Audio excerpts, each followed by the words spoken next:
വീട് വയ്ക്കാനും വസ്തു വാങ്ങിക്കാനും വണ്ടി വാങ്ങിക്കാനും അഭിവൃദ്ധി കിട്ടാനും സ്ഥാനമാനം അധികാരം അംഗീകാരം മത്സരങ്ങളിലും പരീക്ഷകളിലും ചെറിയ ജോലി ഉള്ളവർക്ക് പോലും വലിയ ജോലിയും പ്രമോഷനും സാലറിയും പ്രോഫിറ്റും കമ്മീഷൻ കിട്ടാനും ഭാഗ്യവും ധർമ്മവും അഭിവൃദ്ധിപ്പെട്ടു വരും. നമ്മൾ എന്ത് കാര്യം നേടണമെന്ന് വിചാരിച്ചാലും നേടിക്കിട്ടും.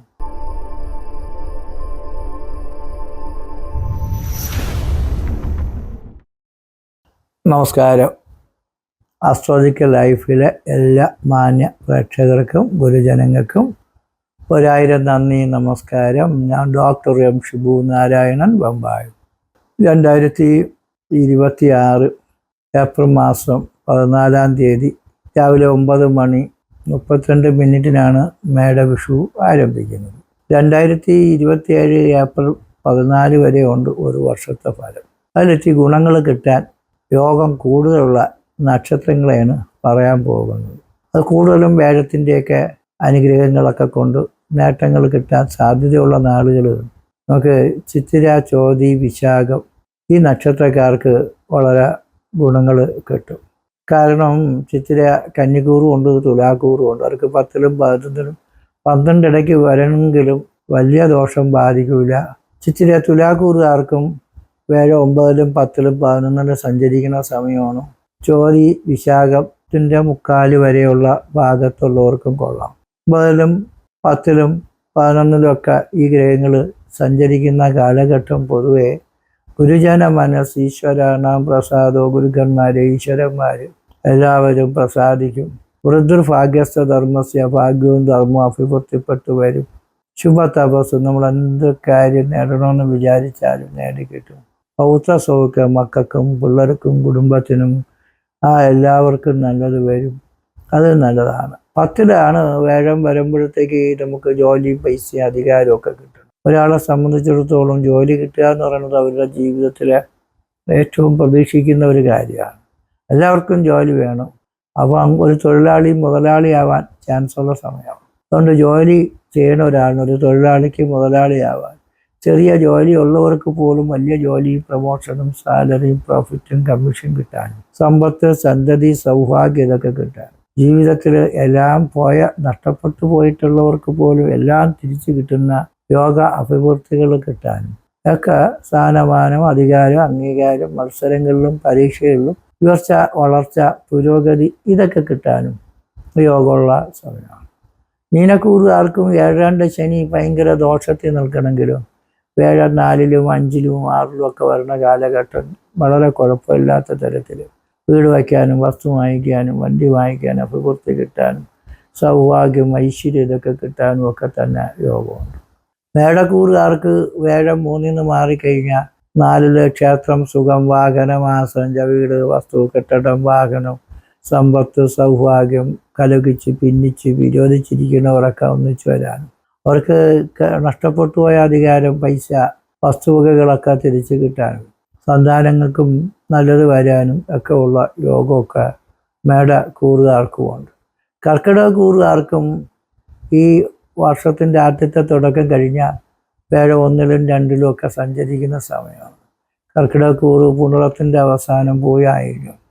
അവർക്കും കുടുംബത്തിലുള്ള വിഷമതകളും കാര്യങ്ങളും ഒക്കെ അഭിവൃദ്ധിപ്പെട്ട് വരാനുള്ള യോഗങ്ങളും കാര്യങ്ങളൊക്കെ ഉള്ളതാണ്. വേഴ 1 നിൽക്കുമ്പോൾ സുഖസ്ഥിതി, ജയ, ആരോഗ്യ, അർത്ഥ, സമ്പത്തയ, കീർത്തിസ്ഥാന, വിശേഷ ലബ്ധിരിതി, വിജ്ഞേയങ്കലു പ്രച്ചതാണ്. അപ്പോൾ സുഖസ്ഥിതിയും കിട്ടും, ജയവും കിട്ടും, ആരോഗ്യവും കിട്ടും, അർത്ഥ സമ്പത്ത്, സാമ്പത്തിക ഉയർച്ച, കീർത്തി, വിശേഷ ലബ്ധി എന്ന് വെച്ചാൽ കാശും സ്വാധീനം കൊണ്ടൊക്കെ നമുക്ക് പല കാര്യങ്ങളും നേടാൻ പറ്റാത്ത കാര്യങ്ങളോ എളുപ്പത്തിന് നേടിക്കിട്ടാൻ നമുക്ക് ആ വിശേഷ ലബ്ധ, വീട്, വസ്തു, കെട്ടിടം, വാഹനം, ജോലി, അധികാര അഭിവൃദ്ധി, സമൂഹത്തിൽ നിലയും വിലയും ആദരവുകളൊക്കെ കിട്ടാനും ഒക്കെ നമുക്ക് യോഗമുള്ള സമയം. അപ്പോൾ ഈ വേഴത്തിനെ കൂടുതൽ കൂട്ടുപിടിക്കുന്ന കാര്യം എന്തെന്ന് വെച്ചാൽ സൗരയൂഥത്തിലെ ഏറ്റവും വലിയ ഗ്രഹമാണ് വേഴ.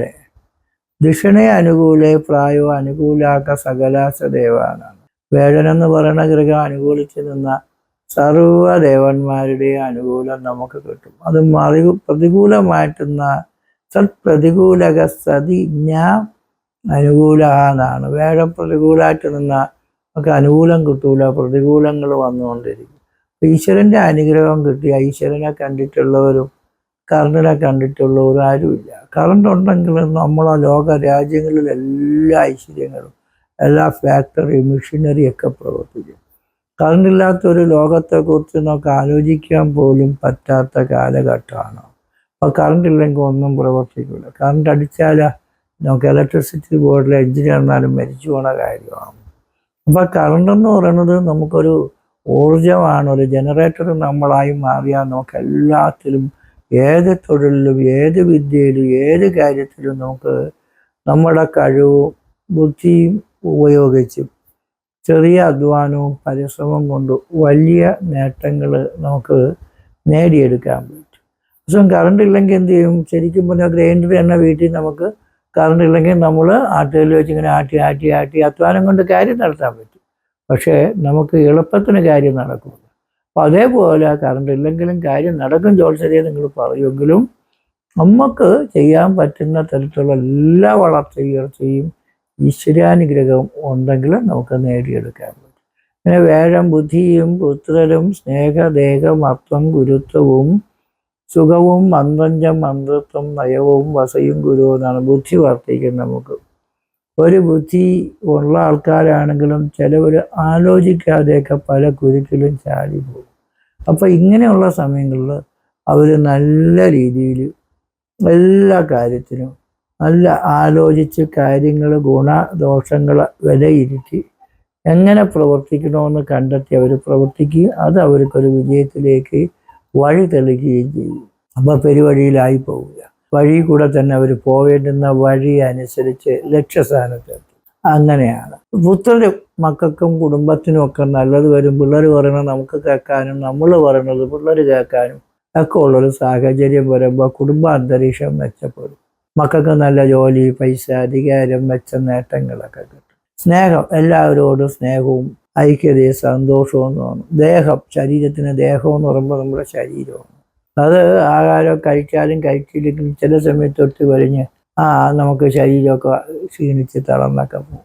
പക്ഷെ നമുക്ക് ഈ സമയത്ത് നല്ല ആരോഗ്യവും സൗന്ദര്യവും തേജസ്സും തടിയും മുടിയും ഒക്കെ ഉണ്ടായി നല്ല സുന്ദരന്മാരും സുന്ദരിമാരും ഒക്കെ ആയിട്ട് വന്ന് എന്തെങ്കിലും ഇപ്പോൾ കഴിച്ച് വേറെ ഏതെങ്കിലും ഔഷധങ്ങളോ കാര്യങ്ങളോ പ്രകൃതി ചികിത്സകളോ എന്തെങ്കിലുമൊക്കെ ചെയ്യുന്നുണ്ടോ? ഒന്നും ചെയ്തില്ല. പിന്നെ എനിക്കിപ്പോൾ നല്ല ആരോഗ്യവും ശരീരത്തിന് സുഖമൊക്കെ ഉണ്ടെന്ന് പറയാം. അങ്ങനെ സുഖം കിട്ടും, ശരീരത്തിൽ തേജസ്സൊക്കെ വർദ്ധിക്കും, ആരോഗ്യമൊക്കെ വർദ്ധിക്കും.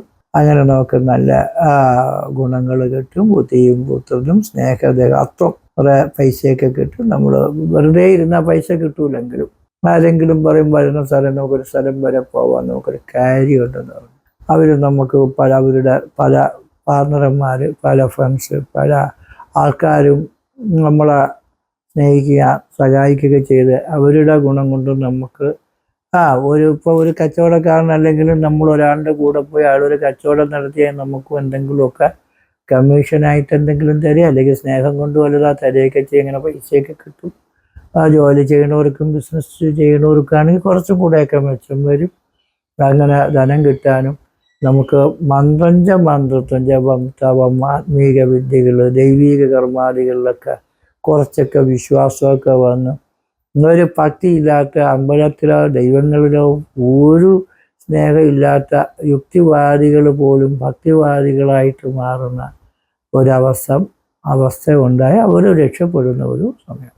നിങ്ങൾ ഏതൊരു കോടീശ്വരനെയോ ആർട്സ് ആണെങ്കിലും സ്പോർട്സ് ആണെങ്കിലും അധികാരമാണെങ്കിലും ആര് വേണോ എടുത്ത് നോക്കൂ, ഈശ്വരൻ്റെ അനുഗ്രഹം കൊണ്ടാണ് അവരെല്ലാം ഏറ്റവും ടോപ്പിലെത്തിയിട്ടുള്ളത്. അതുകൊണ്ട് ഏതൊരു കോടീശ്വരൻ്റെ പുറകെ ഒരു അമ്പലമോ പള്ളിയോ ദൈവങ്ങളൊക്കെ കാണും. അവർ നന്നായി നല്ല രീതിയിൽ രക്ഷപ്പെടുമ്പോഴാണ് ദൈവങ്ങൾക്കും അമ്പലത്തിലൊക്കെ കൊടുക്കും. അപ്പം അമ്പലത്തിലൊന്നും കാണിക്കയിടല്ലോ കൊടുക്കല്ലെന്ന് പറഞ്ഞാൽ പോലും അവർ പറയണമെന്നറിയാമോ, എനിക്ക് ഭഗവാൻ ഒരു രോഗവും ചെയ്തിട്ടില്ല, അതുകൊണ്ട് ഭഗവാൻ എനിക്ക് തന്നതിൻ്റെ ഒരു വീതം ഭഗവാന് കൊടുക്കും. അതുകൊണ്ട് ഭഗവാന് കൊടുക്കുകയാണ്. അത് കൊടുക്കുകയോ ഇല്ലാതാക്കിയൊക്കെ ചെയ്താൽ ഭഗവാൻ കൂലി കൊടുക്കും. ഇത്ര മാത്രമേ ഒരു ഭക്തൻ്റെ മനസ്സിലുള്ളൂ.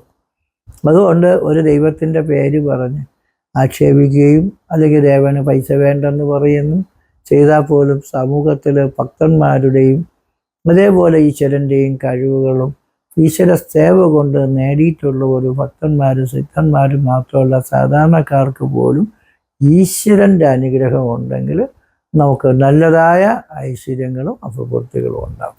അതുകൊണ്ട് നിങ്ങളെല്ലാവരും ഏത് മതത്തിൽ വിശ്വസിച്ചാലും ഈശ്വരനെ ഭജിച്ച് പ്രാർത്ഥിച്ച ഈശ്വരാനുഗ്രഹം ഉണ്ടെങ്കിൽ നമ്മൾ എവിടെ ചെന്നു എന്ത് ചെയ്താലും രക്ഷപ്പെടും.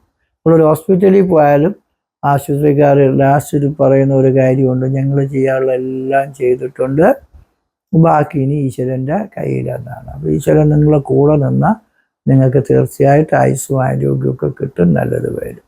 നിങ്ങളൊരു മന്ത്രവാദിയുടെ അടുത്ത് ഒരു പൂജാരിയുടെ അടുത്ത് പോയി ഒരു പൂജ ചെയ്താലും ഈശ്വരാനുഗ്രഹമുള്ള ഒരാളിനൊരു പൂജ ചെയ്താൽ അത് 100% ഗുണം കിട്ടും. ഈശ്വരാനുഗ്രഹം ഇല്ലാത്തവർക്ക് 100% ഗുണം കിട്ടൂല, 50% ഗുണമെങ്കിലും കിട്ടിയാൽ മതി എന്ന് വിചാരിക്കണം. നിങ്ങളൊരു കേസിന് പോയാലും ചിലപ്പോൾ തൂക്കിക്കൊല്ലേണ്ടുന്ന കേസായിരിക്കുമെങ്കിൽ പോലും നിങ്ങൾ ഈശ്വരനെ ഭജിച്ച് ശരിക്കും നിങ്ങളൊരു നിരപരാധിയാണെങ്കിൽ ജഡ്ജിന് തന്നെ തോന്നുന്ന ഇയാളൊരു നിരപരാധിയാണ്, കേസ് വെറുതെ വിടാണ്. അതേസമയം അകമ്പൊത്തം പറ്റി തെറ്റും കുറ്റമൊക്കെ പറ്റിയ ആളുകൾക്ക് തെറ്റെന്ന് പറയുന്നത് സാറേ എനിക്ക് തെറ്റ് പറ്റിപ്പോയെന്ന് പറഞ്ഞാൽ അതിന് ശിക്ഷ ഇളവുണ്ട്. കാരണം എന്താണ്, അയാൾ അറിഞ്ഞുകൊണ്ട് ചെയ്ത കുറ്റകര അല്ല അതോ തെറ്റാണെന്ന് അതിന് പറയാം. അതിന് തെറ്റിന് തന്നെ ശിക്ഷ ഇളവുണ്ട്. അറിയാതെ പറ്റിപ്പോയാൽ കോടതി പോലും പ്രതിക്ക് ശിക്ഷ ഇളവ് നൽകും. പക്ഷെ അറിഞ്ഞുകൊണ്ട് മനഃപൂർവ്വം ചെയ്യുന്ന കാര്യങ്ങളാണ് കുറ്റം എന്ന് പറയുന്നത്, അതിന് ശിക്ഷയുണ്ട്.